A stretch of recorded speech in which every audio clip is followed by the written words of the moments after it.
Hello everyone, Shubhi tutorial classes में आप सबका स्वागत है। आज के वीडियो में लेके आए हैं यही कान कान में अगला चैप्टर है कान कान में। इसमें देख लीजिए क्या होता है।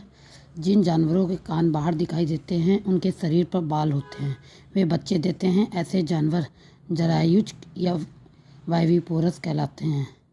मतलब जिन जानवरों के कान बाहर की तरफ दिखते हैं, जैसे बिल्ली हो गई, कुत्ते हो गए या गाय हो गई, इनके कान सब दिखते हैं, उसे हम वाइविपोरस कहते हैं और वो बच्चे देते हैं। जिन जानवरों के कान बाहर नहीं दिखाई देते हैं वे अंडे देते हैं, अंडायुज कहते हैं उन्हें। जानवरों की खाल पर डिजाइन इसलिए होते हैं बालों की उपस्थिति की वजह से। पक्षियों के कान छिद्र के रूप में होते हैं और छिद्र पंखों से ढके रहते हैं। अब हम नंदू हाथी के बारे में बताते हैं। नंदू हाथी क्या है? शाकाहारी जंतु है। 100 किलो खाता है। 100 किलो खाता है। 1 कुंटल 100 किलो के बराबर होता है। 1 टन 10 कुंटल और 1000 केजी। वजन 200 किलोग्राम होता है। हथनियों का झुंड 14 से 15 साल के हाथी, 10 से 12 का झुंड और बच्चे। बुजुर्ग हथनी नेता होती है और हाथी के बाहर निकला दांत को हम ट्रैक कहते हैं। फिर चिप्पू आंदोलन देख लीजिए, उत्तराखंड का है। वृक्षों को काटने से बचाने के लिए अमृता देवी ने शुरुआत हुई जोधपुर से। इसका गुरु हैं जम्बेश्वर का संबंध है विश्नोई से। ये हमने अमृता की कहानी आप लोगों को बताई थी, तो वहीं से शुरू होता है। अब आता है खेजड़ी वृक्ष क्या होता है।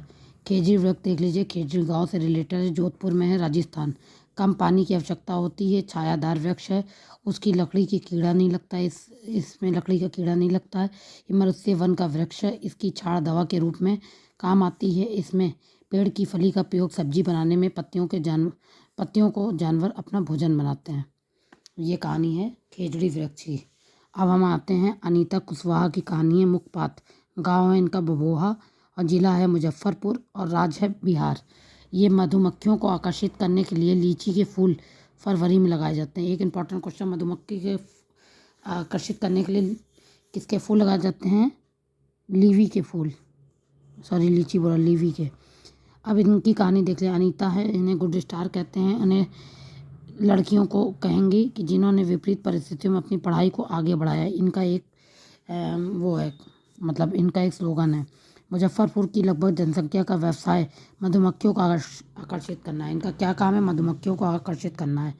भारतीय लीची है, सॉरी लीवी नहीं, भारतीय लीची अनुसंधान संस्थान केंद्र है मुजफ्फरपुर बिहार में। मक्खी और मधुमक्खी का अध्ययन क्या कहलाता है? मेलिटोलॉजी, जिसकी सब क्लास है एपीकल्चर। और कीटों का अध्ययन कहलाता है एंटोपोमोफोलॉजी। मधुमक्खी का पालन का अध्ययन एपीकल्चर आता है, जिसकी सब क्लास हमारी आ गई मेटिकोलॉजी। मधुमक्खी का वैज्ञानिक नाम क्या है? एपिस सिरेना, जो जीनस और स्पीसीज के रूप में है। देशी और भारतीय मधुमक्खी कौन सी है? Apis cerana indica. मधुमक्खी अक्टूबर से दिसंबर का पालन टाइम है। इस समय अंडे देती है। मधुमक्खी पालन के लिए आवश्यक क्या क्या चीज़ें हैं? एक बक्सा होना चाहिए, मीठा घोल बनाने के लिए चीनी का, छत्ते को साफ करने के लिए दवाइयाँ, और प्रत्येक छत्ते में 3 चीज़ें होनी चाहिए। एक रानी मक्खी, एक नर मक्खी 50 से 60, और श्रमिक मक्खियाँ वर्कर जो होती हैं वो ज़्यादा होती हैं। मधुमक्खी का जीवन काल, ज़्यादा जीवन काल रानी मक्खी का, और उसके बाद नर, उसके बाद छोटे जीवन काल श्रमिक मक्खी का। फिर रानी मक्खी का कार्य है अंडे देता है, अंडे देती हैं फीमेल। और श्रमिक मक्खी ज़्यादा काम करती हैं। नर मक्खी का काम निकट्टू होता है, नर निकट्टू होते हैं। फिर अंडों को और श्रमिक मक्खी का क्या काम है? अंडों को सेना, बच्चों को देखभाल करना, फूलों का रस इकट्ठा करना, शहर निर्माण करना, छत्ते का निर्माण करना। फूलों का रस ढूंढने जाएंगी, मिल जाने के बाद मधुमक्खियाँ नृत्य करती हैं। इस डांस को हम लोग वैगल डांस कहते हैं। श्रमिक मक्खियाँ करती हैं अन्य मक्खियों का संकेत देने के लिए। रानी मक्खी जो होती है वो टेम्बर डांस करती हैं श्रमिक मक्खी को भर्ती करने के लिए। मधुमक्खियों की तरह ही समूह में रहने वाली को ततैया, बर्रा, चींटियाँ दीमक होती हैं। रानी चींटियाँ अंडे देती हैं, श्रमिक चींटियाँ भोजन ढूंढकर बिल तक लाती हैं, और सिपाही चींटियाँ बिल का ध्यान रखती हैं। तो एक एग्जाम्पल हम इसको दे देते हैं, आप लोग को जल्दी समझ में आ जाएगा। जैसे कोई वैकेंसी आती है भरने के लिए, तो उसके लिए हम बहुत सारे फॉर्म निकालते हैं। उसी प्रकार रानी मक्खी का काम क्या होता है? वो टेम्बल डांस करती हैं ताकि श्रमिक मक्खियाँ और आएँ। और जब श्रमिक मक्खियों का काम, जब हमारी सरकारी नौकरी लग जाती है तो हम लोगों को खुशी से झूम उठते हैं। तो उसके लिए ये श्रमिक मक्खी कौन सा डांस करती हैं? वेंगल डांस। इससे याद रखिएगा। लेकिन अंडे देने का काम किसका? रानी मक्खी का।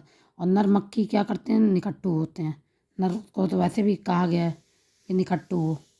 तो आई होप आप लोगों को वीडियो अच्छा लगा हो। अगले वीडियो में हम फिर नया चैप्टर लेके आएंगे, ओमना का सफ़र। वीडियो अच्छा लगा लाइक शेयर सब्सक्राइब करिएगा। Thank you for watching.